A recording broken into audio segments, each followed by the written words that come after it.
Quem sabe faz a hora e faz a luta. A gente sabe disso. E a minha Bíblia está escrito que sem derramamento de sangue não haverá redenção. Olá pessoal, tudo bem? Vamos começar aqui mais um vídeo. Essa semana que passou foi bem agitada, né? Várias polêmicas que surgiram durante a semana. Primeiro foi o vídeo das hienas, né? Rodeando um leão. E muita gente aí comentou, viralizou um vídeo que acabou viralizando aí nas redes. Enfim, alguns comentários aí, como do Caio Coppola, por exemplo, né, comparando, dizendo que o Bolsonaro estaria mais para uma leoa e não para um leão, visto que é a leoa que caça. De fato, no reino animal, quem caça é a leoa, né? E ela nunca caça sozinha. São as leoas de um grupo que fazem o cerco de determinado animal e elas caçam em bando. Mas o primeiro a ser servido é o leão, né? O leão não é à toa que ele é tido como o rei dos animais, né? E o dever do leão é justamente cuidar do grupo, né? É tomar conta do grupo. Foi um comentário um tanto raso do Coppola, né? Voltado até para um certo isentismo. Agora, muita gente não entendeu, o Bolsonaro postou aquilo na conta dele no Twitter, depois retirou. Teve gente aí que, o próprio Nando Moura, né, comentou que o Bolsonaro está mais para o gatinho do Toffoli do que para um leão, né? Sustentando aquela narrativa do acordão com o STF por conta do Flávio, aquela besteira toda, né? Bom, na realidade, independente de quem tenha postado aquele vídeo na conta do Bolsonaro, se foi o próprio Jair ou se foi o Carlos, isso não faz diferença, porque o Carlos só vai postar alguma coisa na conta do Twitter do pai dele com a permissão do pai dele. Ele jamais iria postar alguma coisa sem a permissão do Jair, do pai. Então, o que foi isso, né? Porque foi colocado esse vídeo. Na realidade, é que nem aquela brincadeira do morde e assopra, ou bate e depois assopra, né? Bolsonaro quis passar um recado, que é justamente: não estou com o STF, né? Para mim, o STF também faz parte do sistema, eles também são hienas, né? Esse é o recado que foi dado. Ele tirou porque ele não pode, como presidente, se intrometer nos outros poderes, né? No caso aí do STF. Então ele retirou e veio com um pedido de desculpas, né? Então ele bateu e deu aquela soprada. E esse é o jogo, né? Até mesmo para derrubar aquela narrativa, para reafirmar, né, que aquela narrativa do acordão com o STF é falsa, né? Uma coisa até grosseira, né? Que não se sustenta, já não vem se sustentando, mas ainda tem gente que insiste nisso, né? E depois desse vídeo tivemos aí aquela reportagem porca da Rede Globo, né? Do porteiro que testemunhou que o Bolsonaro atendeu pessoas ligadas à milícia, tentando aí ligar o Bolsonaro ao assassinato da Marielle Franco. Também não é de hoje que ele já vem tentando colocar a imagem do Bolsonaro, ligar a imagem do Bolsonaro com a morte da Marielle Franco, né? E a Rede Globo fez isso de forma completamente irresponsável, com intenção, até porque na ocasião o Bolsonaro estava no Oriente, né? Ele teve a viagem para o Emirados Árabes, Arábia Saudita, enfim. E a ideia era justamente fazer com que essa notícia caísse na imprensa internacional e isso acabasse desestabilizando, né, manchando a imagem do Bolsonaro lá fora, tanto aqui dentro, mas lá fora também. foi para atrapalhar mesmo a missão do Bolsonaro nessa viagem de trazer investidores para o Brasil. Bolsonaro foi rápido em dar uma resposta, né? Ele gravou uma live que também viralizou, e o próprio Carlos, né? O Carlos Bolsonaro já foi imediatamente, né, no mesmo dia, atrás do fato, né, do que realmente aconteceu, e desmascarou a Rede Globo, né? Ele fez realmente um papel de jornalismo investigativo. Ele foi lá na fonte, provou, né, por A mais B, de que a Rede Globo fez toda essa narrativa, né, mentirosa. É claro que muitos defenderam a Rede Globo, dizendo, não, mas depois disseram que o porteiro não estaria, né, falando a verdade, ou enfim. Mas é justamente essa narrativa de duplo sentido. Mas o que sempre fica é justamente a ideia do nome Bolsonaro ligado à morte da Marielle Franco, né? Então, muitas vezes se joga a notícia com duplo sentido, né? Mesmo que apresente aí a narrativa mentirosa, né? A acusação, depois tentando contornar, né? Tipo, mas também pode ser que tenha acontecido um engano ou coisa do tipo. Mas é justamente uma narrativa de armadilha. Na cabeça das pessoas vai ficar sempre essa associação do Bolsonaro ligado no caso aí, né, ao assassinato da Marielle. E é claro que toda a grande parte aí dos brasileiros, da população, se revoltou contra a Rede Globo. Houve aí uma série de manifestações, né, na porta da sede da Rede Globo, né, em alguns estados. E essa polêmica veio crescendo com hashtags nas redes sociais, né? Então, foi aí uma das polêmicas da semana. E eu já venho falando há muito tempo, né? Se existe uma maneira de fazer um boicote de fato à Rede Globo, não basta apenas desligar a televisão ou não assistir a programação da Rede Globo, mas um boicote muito mais eficaz é justamente em cima dos patrocinadores da Rede Globo, né? Se uma boa parte da população conseguisse boicotar as empresas, né, serviços e produtos dos patrocinadores da Rede Globo por um mês, né, eles iam sentir isso no bolso, e aí certamente, percebendo que estaria associada a um nome, Rede Globo, e todo o repúdio da população, eles certamente cancelariam contratos ou voltariam atrás, né, com esse apoio, né, de financiamento, com esse patrocínio. Porque ninguém quer perder dinheiro, a verdade é essa. E aliado a isso, né, um nome também ligado a uma empresa sendo repudiada por toda ou boa parte da nação brasileira. Outra polêmica foi a entrevista do Eduardo Bolsonaro na Leda Nagli, né, quase uma hora de entrevista, que ele falou uma série de coisas, só que numa fala dele, em uma questão de hipótese, né, se viesse a acontecer aqui no Brasil, esses protestos, né, esse levante que está acontecendo nos países aqui da América do Sul, América Latina em geral, né, todo esse caos que vem se fomentando, em hipótese ele colocou uma resposta para se evitar isso aí, né? E ele acabou citando o AI-5, né? Mesmo depois ele tendo dito, né?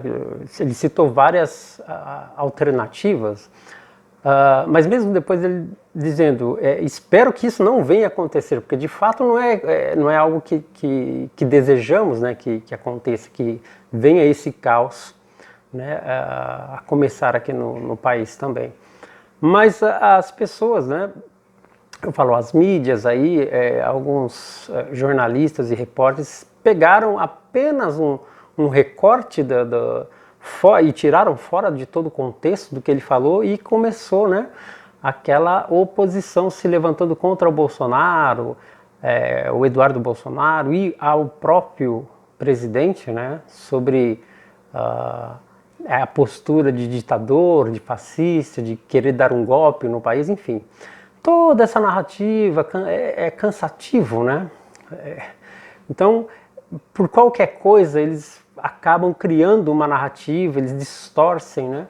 E numa ocasião, numa fala em que eles tiram fora do contexto, eles criaram tudo isso. Agora, muita gente, grupos como o próprio MBL, eles apoiaram o Bolsonaro na época da eleição justamente para tirar o Haddad, né, fora da jogada, mas já imaginando lá na frente que eles iriam conseguir derrubar o Bolsonaro também, porque eles não apostavam no Bolsonaro, eles não acreditavam que o Bolsonaro conseguiria ter força, conseguiria fazer, né, as articulações, enfim, eles acreditavam que Bolsonaro seria fraco demais para levar adiante o governo. E está se mostrando totalmente o oposto, né? Os ganhos que nós já conseguimos através do governo Bolsonaro, toda a imagem que ele vem refazendo, né, internacionalmente, a ligação entre ele e o Trump nos Estados Unidos, né, com Israel, agora com o mundo árabe, né? Então, ele só tem aí ganhado muita fama e muito respeito, né? E trazendo a respeitabilidade ao Brasil, né? À nação brasileira. Então, hoje o pessoal, os países, de forma geral, já começam a enxergar o Brasil de outra forma, com outros olhos, né? O Brasil passa a ter crédito internacionalmente. Isso é de extrema importância para um crescimento econômico. Então essas narrativas aí que a esquerda, a oposição, os isentões acabam montando ou distorcendo justamente para voltar a bater na imagem do Bolsonaro, né? Seja diretamente nele ou através dos filhos ou pessoas ligadas a ele, né? O que já não é mais novidade, né? E é engraçado porque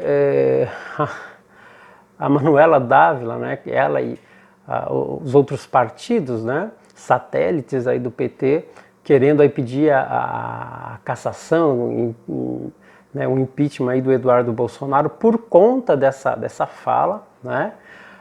Só que é interessante porque quantos, né, entre eles o Humberto Costa, que postou no Twitter uma incitação, né, ao caos, né, ameaçando o país, ameaçando o próprio governo Bolsonaro, incitando o caos aqui no país. Muitas vezes aí o presidente da CUT, né, ameaçando tomar as ruas, né, com o exército, né, o exército do MST e assim por diante. O caso da Benedita, que um vídeo, né, que eu acabei de colocar sobre essa incitação ao ódio também, né, falando da redenção, que precisa haver sangue, né, e ainda colocou dentro de um contexto bíblico. Então veja, cada absurdo que as pessoas falam, né, tanto no meio político ou esses militantes, né, que não dá em nada, ninguém fala nada, a mídia obviamente não vai dar destaque para isso, mas coisas muito piores, realmente as verdadeiras ameaças, né, o próprio Zé Dirceu também, dizendo que eles iam tomar o poder independente da eleição, né, de quem ganhasse a eleição. Então, são coisas que a gente já vem observando aí, né, testemunhando, e que não dá nada. É assim, a esquerda ela pode falar o que quiser, quando quiser, da forma que quiser. Basta alguém da direita, algum conservador, fazer uma crítica, falar alguma coisa, pronto, é chamado de tudo quanto é nome, é colocado no paredão mesmo, né? E então, para vocês, né, perceberem como é que funciona essa guerra, né? Essa guerra de narrativas, de desinformação. E também uma notícia atual aqui é que a Rússia, agora ela, por lei, ela já está colocando uma lei aí de controle da internet, né? Então o governo russo ele promete não só fiscalizar e filtrar o tráfico de informação e dados, mas o governo também quer reestruturar todo o funcionamento da internet, né? Fazer uma implementação do tipo intranet, né? Então, uma internet aí 100% vigiado pelo Estado, né? E lembrando que o presidente da comissão, o Ângelo Coronel, que é um senador aí do PSD lá da Bahia, ele esteve recentemente aí na Rússia para estudar sobre combater a fake news, né? Então veja como esse pessoal está na ativa, todo o pessoal aí da esquerda, todo mundo está na ativa, ninguém está parado, né? A esquerda ainda está no poder, né? Porque detém as universidades, detém as mídias, boa parte dos políticos, né? Então eles ainda têm o controle de tudo isso. E, infelizmente a esquerda está um passo à frente, né, da direita, e nós precisamos virar esse jogo. Então veja como essa questão da CPMI, da fake news, o quanto ela é nociva, e isso é apenas uma dose homeopática, uma pequena dose para o que eles pretendem implantar, né? O que já estava programado no governo do Haddad, caso ele vencesse as eleições, era justamente regulamentar a internet, né? Por quê? Com o controle da internet vão calar todo mundo, vai calar a direita, os conservadores. E se eles tivessem feito isso antes, Bolsonaro jamais chegaria nem a segundo turno, né? Nem jamais chegaria onde chegou, né? E então veja como é complicada essa questão da fake news, que o próprio Kim Kataguiri do MBL levantou, né? Colocou isso em destaque, e aí veio essa avalanche toda. Agora como que são as coisas, né? A gente vê pessoas como o Alexandre Frota, pelo amor de Deus, o Alexandre Frota envolvido nessa CPMI da fake news, e ele mesmo fazendo uma fake, né? No dia lá, acho que foi no primeiro dia, apresentando uma postagem, né? Que ele dizia ser do Olavo de Carvalho, mas era um perfil, não era nem um perfil paródia, mas era um perfil falso, né? Não era um perfil do Olavo. E, quer dizer, um papelão, é um grande circo, né? Tudo isso, e que precisa ser parado, né? Não tem como levar isso a sério, pelo amor de Deus, isso aí precisa de alguma forma ser parado. E você percebe assim que notícias como a delação do Marcos Valério sobre acusando, né, o Lula como um dos mandantes da morte do Celso Daniel, né, isso ninguém fala, todo mundo fica em silêncio total, a mídia não fala, ninguém comenta, né, e eles ficam alimentando aí essas bobagens, criando ou distorcendo narrativas aí. Infelizmente essas coisas que nós temos que aguentar, e é cansativo, mas o jogo deles é justamente esse, é também cansar, né? Cansar a gente de tanta narrativa de tanta desinformação. Precisamos estar atentos, principalmente com esses chamados isentões, porque o esquerdista mesmo, o militante, você vê na cara, eles falam e pronto. O isentão já é aquele, né, que quer ser o ser puro, né, o famoso politicamente correto. Esses são os piores, né? Então não caia na narrativa de isentões, né? E você vê muita gente aí que antes a gente tinha colocado uma fé, ou, né, sempre acompanhando, aí você vê como o Felipe Moura Brasil, né, entre outros, né, que agora numa posição aí de isentão, que acaba na realidade prestando um serviço à esquerda e à oposição do governo, né. Então é isso, pessoal, apenas aí alguns comentários sobre os acontecimentos da semana, né, e a gente segue em frente aí, vamos aguardar aí os próximos capítulos, né, dessa novela. Pessoal, um grande abraço. Se gostou do vídeo, compartilhe, deixe o seu like, o seu comentário e até o próximo vídeo. Faça o seu caminho. Do campo e da cidade para a construção de uma sociedade socialista. E é assim que nós enfrentaremos os conservadores. É assim que nós vamos enfrentar os conservadores.